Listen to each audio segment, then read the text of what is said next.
Ndamuka muna sindu kudama faera asina kukanikwa nezvepadera.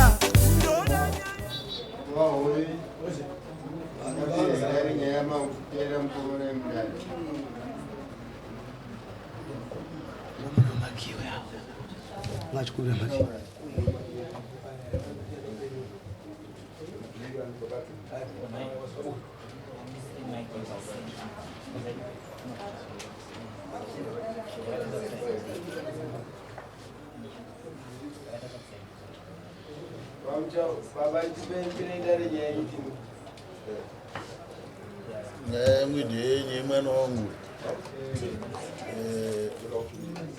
wangu pana sipenjirwara ndawana mwana wangu ave nenhumbu achinzi ari nhumbu yaBrai.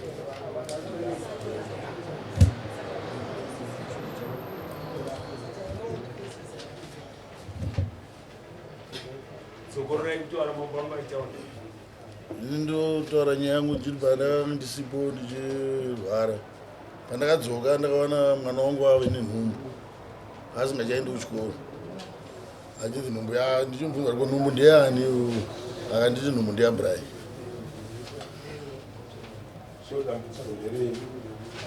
Dambudziko nderekuti mwana wangu inini mwana muduku aine 14 years. Anga aine 14, eno ane 15. Anga ane 14, rape case. Atigona kubata nyaya yakadaro asi kutosungisa munhu. Muise isimbi. Kana birth certificate rake riri kupi? Kana muchiuya kumatare nenyaya dzakadaro, birth certificate ndoramune makabata mumaoko menyu. Riri kupi? Mai vako vari kupiwe? Riri kupi birth certificate remwana? Saka mune muchienda kudare nenyaya yeUnder age musina birth certificate remwana. Ndiko gore ripi?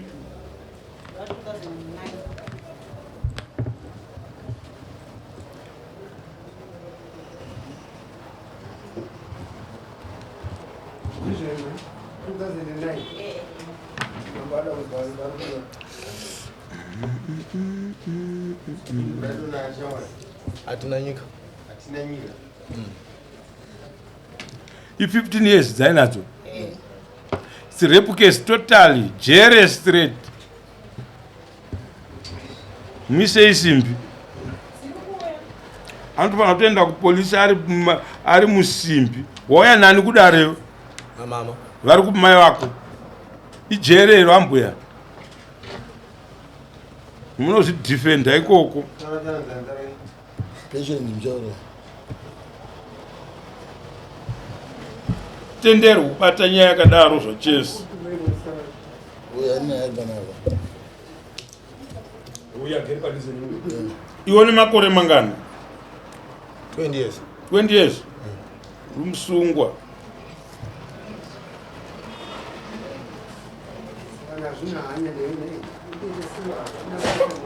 Unoenda kujere mpana ndiri kutokutaurira so. Uchifungidzira kuti ndabva kwamambo uchizunguzira musoro so. Foni ndoiteveresa ikoko. Ikoko. Yani pandafona ikoko.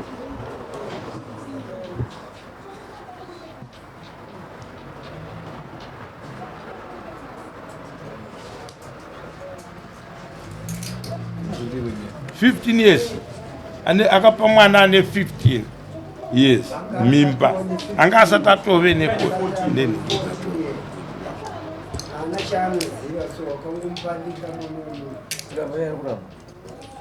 hatina katembi kumubvunza kuti zvakaitika here zvakadini inyaya unongonopedzera nawo mapurisa. Isusu hatiite nyaya iyoyo. Ndangopruvha kuti mwana ndowa 2909 kusvika iye zvino pa 2024 inhingi i15 years. Haugoni nekuti tibate nyaya yakadaro. Vamunangagwa vari kuti 18 years kuti munhu anzi amukadzi wemunhu zvoda 18 makore. Handiti mapawa.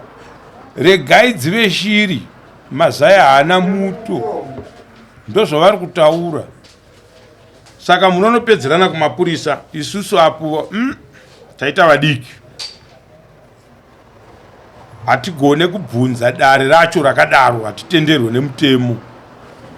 Dai anga ari wokuti ma16 17 aya todini taigona kuti mheno pabanga vaviri vari kuwirirana tezvara nanhingi vari kuwirirana zvazodi 15 years. It's totally nhingi, irape case. Endai kumapurisa.